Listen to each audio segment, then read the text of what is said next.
Hello दोस्तों, नमस्कार। मेरा नाम अनूप मिश्रा है। आप सभी का अपने चैनल लर्न विद हल्का में हार्दिक स्वागत एवं अभिनंदन है। आइए दोस्तों, बिहार में शिक्षा जगत से जुड़े समाचार और रोजगार के बारे में चर्चा करते हैं। तो शुरू करते हैं। पहला समाचार है कार्यालय जिला शिक्षा पदाधिकारी सारण। इसमें पत्र लिखा गया है कि उपयुक्त विषय में अंकित करना है कि विभागीय निर्देशानुसार प्रतिदिन सभी शिक्षकों को अपनी उपस्थिति इस शिक्षा कोष पर दर्ज करनी है। इसी क्रम में जांच के दौरान पाया गया कि संलग्न सूची में नामित सभी शिक्षक द्वारा दिनांक 18/3/2025 को समय 1 बजे अपराह्न तक उपस्थिति इस शिक्षा कोष पर दर्ज नहीं की गई, जिससे यह स्पष्ट होता है कि आप सभी द्वारा उपस्थिति दर्ज करने में स्वेच्छाचारिता बरती जा रही है, जो नियमानुकूल नहीं है। साथ ही यह प्रथम दृष्टांत उपस्थिति में फर्जीवाड़े को प्रदर्शित करता है। अतः उक्त कृत्य के आलोक में सूची में संलग्न सभी शिक्षक अपना स्पष्टीकरण अपने संबंधित प्रधानाध्यापक, प्रखंड शिक्षा पदाधिकारी के मंतव्य के साथ पत्र प्राप्ति के 2 दिनों के अंदर अधो हस्ताक्षरित कार्यालय को उपलब्ध कराना सुनिश्चित करें। स्पष्टीकरण प्राप्त नहीं होने की स्थिति में अथवा अस्वीकार होने की स्थिति में यह माना जाएगा कि शिक्षक उक्त तिथि को विद्यालय में अनुपस्थित थे, जिसे सेवा में टूट मानते हुए अग्रेतर कार्यवाही किया जाएगा। यह जिला शिक्षा पदाधिकारी सारण के द्वारा बताया जा रहा है, जिसमें यह है कि ई शिक्षा कोष ऐप की नाकामी की वजह से 18 मार्च दोपहर 1 बजे डाटा अपलोड नहीं होने के कारण कथित एब्सेंट मामले में सारण के 1960 शिक्षकों पर स्पष्टीकरण निकला था। दोस्तों, आप लोगों से एक विनम्र निवेदन यह है कि आप सब लोग वीडियो तो देखते हैं लेकिन चैनल को सब्सक्राइब नहीं किए हुए हैं। कृपया चैनल को आप सब सब्सक्राइब कर लें। मेरे द्वारा एकदम ऑथेंटिक, सटीक और सही जानकारी बिना किसी भ्रामक बातों के आप सभी तक पहुंचाई जाती है और ज्यादा से ज्यादा शिक्षक साथियों को इस चैनल से जोड़ें। चलिए, अगला समाचार है प्रभारी और प्रबंधक या संचालन सभी सरकारी और निजी विद्यालयों के संबंध में निकला है बिहार दिवस मनाने के लिए। इसमें कहा गया है कि उपयुक्त विषय प्रासंगिक पत्र के आलोक में अंकित करना है कि बिहार दिवस 2025 के अवसर पर दिनांक 22/3/2025 को जिले के सभी सरकारी एवं निजी विद्यालयों में प्रभात फेरी, बिहार राज्य गीत, गौरव गान आयोजित कराने का निर्देश प्राप्त है। अतः निर्देश दिया जाता है कि दिनांक 22/3/2025 को विद्यालय स्तर पर प्रभात फेरी एवं विद्यालय राज्य गीत, गौरव गान आयोजित करते हुए संबंधित फोटो विभागीय व्हाट्सएप ग्रुप पर भेजना सुनिश्चित करें। जिला शिक्षा पदाधिकारी सासाराम, जो कि बिहार के सभी विद्यालयों के लिए मान्य होगा। अगला समाचार है अनुकंपा मुद्दे पर सवाल किया गया था, तो उसमें सरकार ने जवाब दिया है। आइए देखते क्या है अनुकंपा मुद्दा। तो क्या यह सही है कि 2023 की अधिसूचना में सक्षमता परीक्षा उत्तीर्ण विशिष्ट शिक्षकों के लिए प्रावधान है कि अनुकंपा पर सीधी नियुक्ति रिक्ति पद के आधार पर की जाए? तो इसको स्वीकारात्मक है, बात सही है। क्या यह सही है कि सक्षमता परीक्षा के पूर्व सेवा काल में जिन शिक्षकों की आकस्मिक मृत्यु हुई है उन पर आज से जो पात्रता परीक्षा व शिक्षक प्रशिक्षण प्राप्त किए उनकी नियुक्ति देय है? ये भी स्वीकारात्मक है, मतलब सही बात है। अगला है उपयुक्त खंड के उत्तर स्वीकारात्मक हैं, तो क्या सरकार ऐसे मृत कर्मियों के परिवार जिनकी स्थिति दयनीय है उन्हें अनुकंपा के आधार पर शीघ्र नियुक्त करना चाहती है? यदि हाँ, तो कब तक, नहीं तो क्यों? वस्तु स्थिति है कि विशिष्ट शिक्षक एवं अन्य शिक्षकों के अनुकंपा आश्रित का नियुक्ति हेतु विद्यालय सहायक या विद्यालय परिचारी का पद सृजित करने हेतु नियुक्ति का प्रावधान किया गया है। इस प्रकार आप देख सकते हैं सरकार ने कहा है कि आप सभी को नियुक्त किया जाएगा। ठीक है, ये जवाब आ गया। अगला है बीपीएससी प्रधान शिक्षकों को गृह जिले एवं आसपास पोस्टिंग को लेकर विधान परिषद में एमएलसी बंशीधर ब्रिजवासी जी ने प्रश्न उठाया प्रश्नकाल में, और इसका जवाब शिक्षा विभाग द्वारा लिखित रूप से शुक्रवार यानी कल आ जाएगा। तो मैं आप सभी के सामने इसको रखूंगा। ठीक है, अगला समाचार है बीपीएससी मामले में सुनवाई पूरी, कोर्ट का आदेश सुरक्षित रख लिया गया है। पटना हाई कोर्ट में बीपीएससी 17वीं की प्रारंभिक परीक्षा रद्द करने के मामले में सुनवाई पूरी हो गई है। कोर्ट ने सुनवाई पूरी कर अपना आदेश सुरक्षित कर लिया। इसके बारे में मैंने जानकारी आपको कल ही दे दी थी और छापा ये आज के अखबार में है। बुधवार को कार्यकारी मुख्य न्यायाधीश न्यायमूर्ति आशुतोष कुमार और न्यायमूर्ति पार्थ सारथी के खंडपीठ ने एक साथ 6 मामले पर सुबह 10:30 बजे से लगातार शाम 4 बजे तक सुनवाई की, और ये ऐसा पिछले 10 से 15 सालों में पहला मामला है जिस पर लगातार 2 दिन पूरी सुनवाई होती रही। इतना गंभीर मुद्दा, बाकी अभी तक पिछले 10 से 15 सालों में किसी मुद्दे पर इतनी तगड़ी सुनवाई नहीं हुई है। राज्य सरकार अपना पक्ष रखते हुए बुधवार को महाधिवक्ता पीके शाही ने कोर्ट को बताया कि आवेदकों के सभी आरोप निराधार है, परीक्षा शांतिपूर्ण तरीके से हुई, आयोग ने सभी दिशा निर्देशों का पालन किया है, परीक्षा केंद्र के बाहर निजी कोचिंग संस्थान के लोगों के साथ परीक्षार्थियों के परिजन भी मौजूद थे जिन्हें परीक्षा केंद्र से दूर रखने के लिए पुलिस बल तैनात थी। सभी केंद्रों पर लगा जैमर काम कर रहा था। उन्होंने बापू परीक्षा भवन में आयोजित परीक्षा के बारे में कोर्ट को बताया कि कुछ छात्रों ने हंगामा किया जिस कारण परीक्षा बाधित हुई। इसको लेकर आगम कुआं थाने में 2 प्राथमिक दर्ज की गई, कुछ छात्रों को गिरफ्तार किया गया और कई छात्रों को 3 साल के लिए परीक्षा देने पर प्रतिबंधित कर दिया गया। यह भी कहना था कि विवादित प्रश्नों पर छात्रों से आपत्ति मांगी गई थी। सभी आपत्तियों पर विशेषज्ञों की कमिटी ने विचार कर निर्णय लिया, जिसके बाद पीटी परिणाम जारी किया गया। ठीक है दोस्तों, मामला सुरक्षित रख लिया गया, जल्द ही पब्लिक में होगा तो आप सबको बताया जाएगा। अगला समाचार है, पटना विश्वविद्यालय के शिक्षकों की हाजिरी अब ऑनलाइन बनेगी और छात्रों की उपस्थिति भी ऑनलाइन बनेगी। मैं तो कह रहा हूं, अगर शिक्षक की हाजिरी ऑनलाइन बन रही है और छात्रों की उपस्थिति भी ऑनलाइन बन रही है, तो बिहार सरकार में चीफ सेक्रेटरी से लेकर ग्रामीण स्तर पर काम करने वाले ग्रुप डी के कर्मचारी तक सभी की हाजिरी को ऑनलाइन कर दिया जाए, क्योंकि समान काम समान वेतन तो दे नहीं रहे, काम समान ले रहे हैं। तो हम तो कहते हैं तो आप सभी को कर दीजिए, कोई दिक्कत नहीं है। कम से कम आपको लग रहा है सिर्फ शिक्षक ही नकारा है, लेकिन पता चल जाएगा शिक्षक ही नकारा है कि पूरा विभाग ही नकारा है। आइए देखते हैं अगला समाचार है, काउंसलिंग में 4 फर्जी अध्यापक अभ्यर्थी धराए हैं, 3 को पुलिस को सौंपा गया और एक शौच के बहाने भागने में सफल रहा। यह घटना बेगूसराय डीआरसीसी की है। टीआई 3 में चयनित अभ्यर्थी रिकाउंसलिंग में उपस्थित हुए थे। अगला समाचार, निगरानी ने जिले के 12 शिक्षकों को किया है तलब। मुजफ्फरपुर की घटना है। निगरानी ने जिले के 12 शिक्षकों को तलब किया है। 21 मार्च को मूल प्रमाण पत्रों के साथ ये सभी शिक्षक पटना बुलाए गए हैं। इनको आधार कार्ड के साथ माता और पिता के अभी आधार कार्ड लेकर जाना है। वर्ष 2015 से ही इन शिक्षकों के सर्टिफिकेट की जांच चल रही है।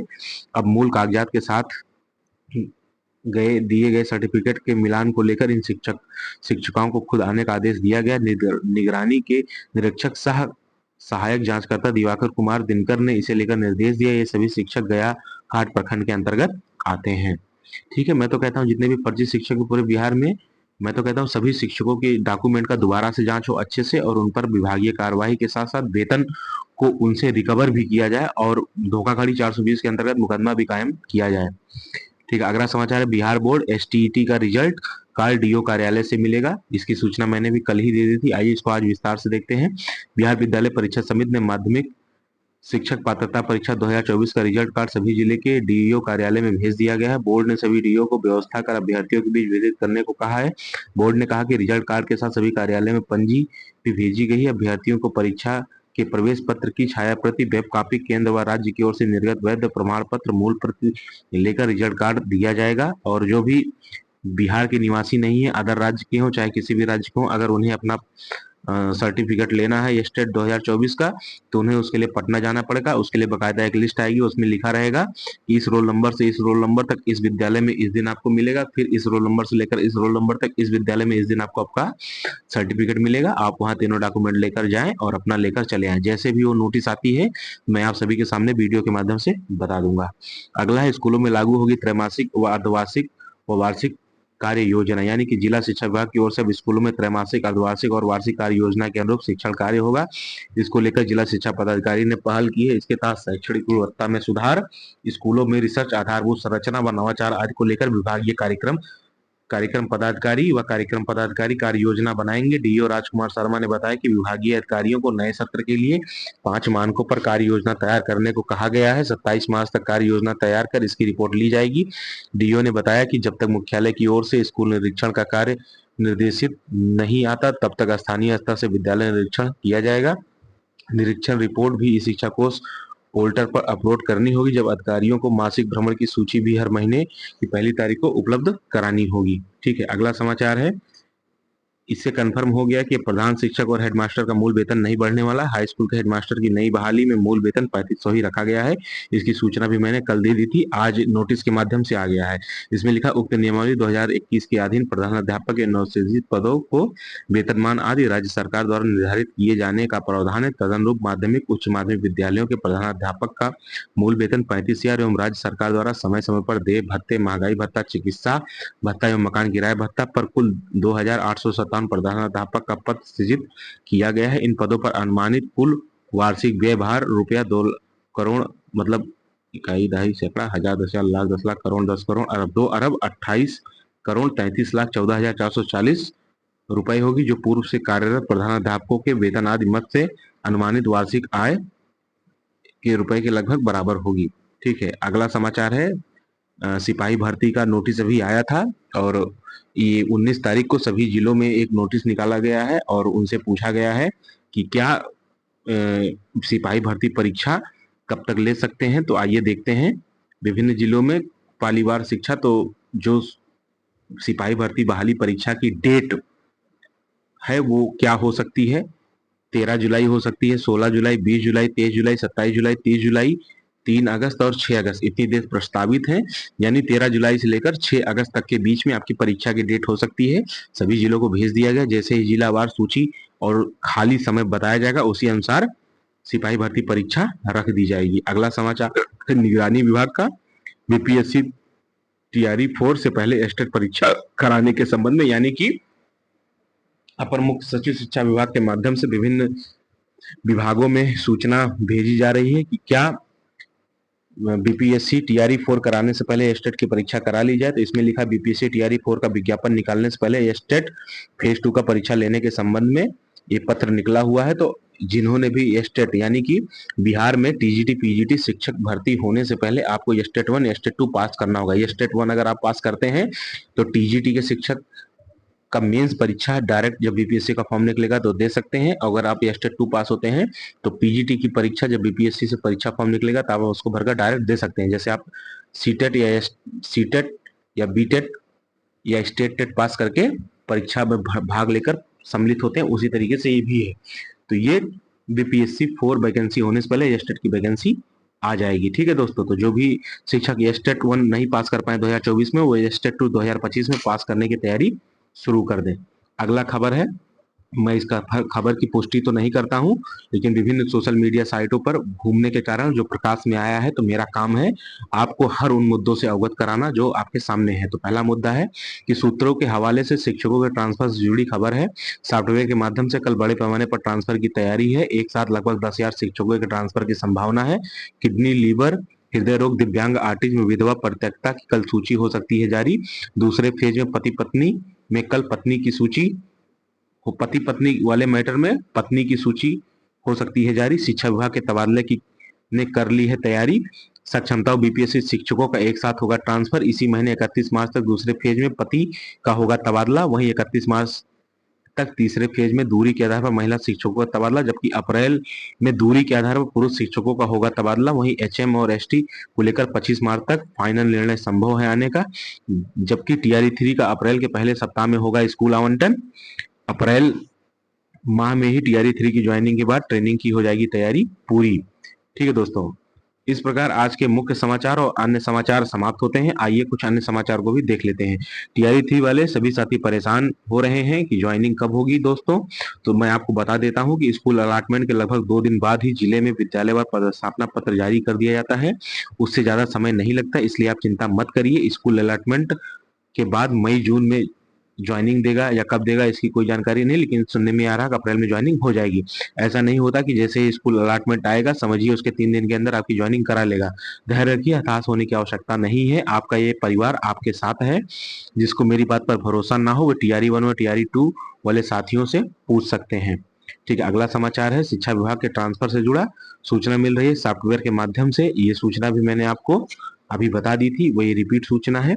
आइए थोड़ा सा आगे बढ़ते हैं और अन्य समाचार को देखते हैं। इसमें लिखा है कि सरकारी विद्यालय में शिक्षकों की उपस्थिति दर्ज कराने के लिए उपयोग किए जा रहे शिक्षा ऐप में तकनीकी खामी के कारण बड़ी संख्या में शिक्षकों को अनावश्यक परेशानी का सामना करना पड़ रहा है। इस ऐप की गड़बड़ी के कारण जिले के लगभग 2000 से अधिक शिक्षकों को विभाग द्वारा स्पष्टीकरण नोटिस भेज दी गई है। ऐप की गड़बड़ी के कारण शिक्षकों की उपस्थिति विभागीय सिस्टम में दर्ज नहीं हो सकी, जबकि शिक्षकों ने अपनी उपस्थिति सुबह 9:30 से 10 बजे के बीच ही दर्ज कर दी थी। शिक्षकों ने इसका प्रमाण अपनी शिक्षा कोष आईडी के स्क्रीनशॉट के माध्यम से दिया है, जिससे साफ हो गया है कि गलती ऐप पर विभागीय सिस्टम में हुई है। तकनीकी गड़बड़ी के कारण विभागीय पदाधिकारी भी भ्रमित हो गए हैं।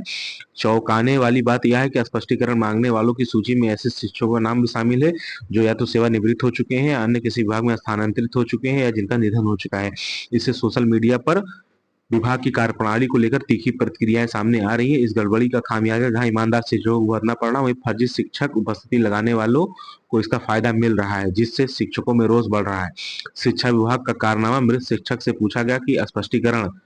तरैया एक संवाददाता प्रखंड के गंडारा मिडिल स्कूल में मृत शिक्षक से उपस्थिति और अनुपस्थिति का स्पष्टीकरण मांगने का मामला प्रकाश में आया है।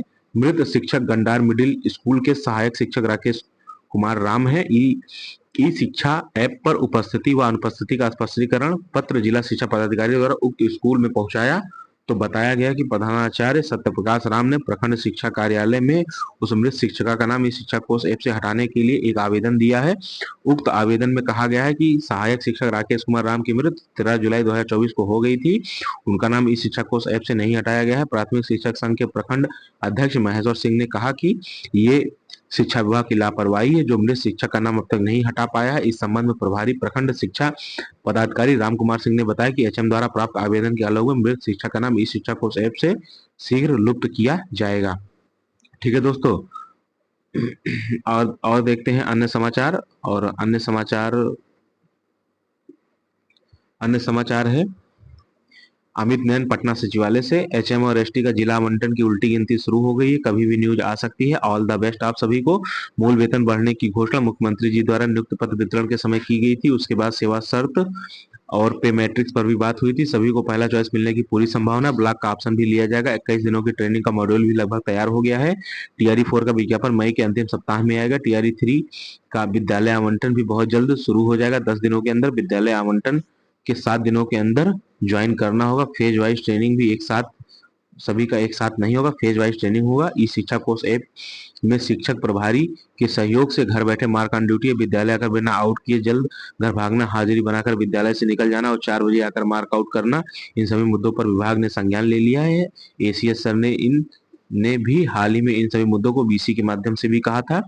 ट्रांसफर पोस्टिंग के बाद कि वैसे शिक्षकों का लिस्ट जिलावार प्रखंडवार भेजने का भी निर्देश जारी किया। दोस्तों, आज के अन्य समाचार और मुख्य समाचार समाप्त होते हैं। आप लोगों से विनम्र निवेदन और आग्रह है कि कृपया आप सभी लोग चैनल को सब्सक्राइब करें। लगभग 80% व्यूअर ऐसे हैं जिन्होंने चैनल को सब्सक्राइब नहीं किया हुआ है। कृपया सभी चैनल को सब्सक्राइब करें जिससे आपका परिवार बड़ा बने और मेरे द्वारा बताने वाली बातें या कभी कोई ऐसा मुद्दा हुआ जो उठाने लायक हुआ तो जितने ज्यादा बड़ा परिवार रहेगा मुद्दा उतना इफेक्टिव रहेगा और अपनी एक आवाज को रख सकेगा सोशल मीडिया के माध्यम से।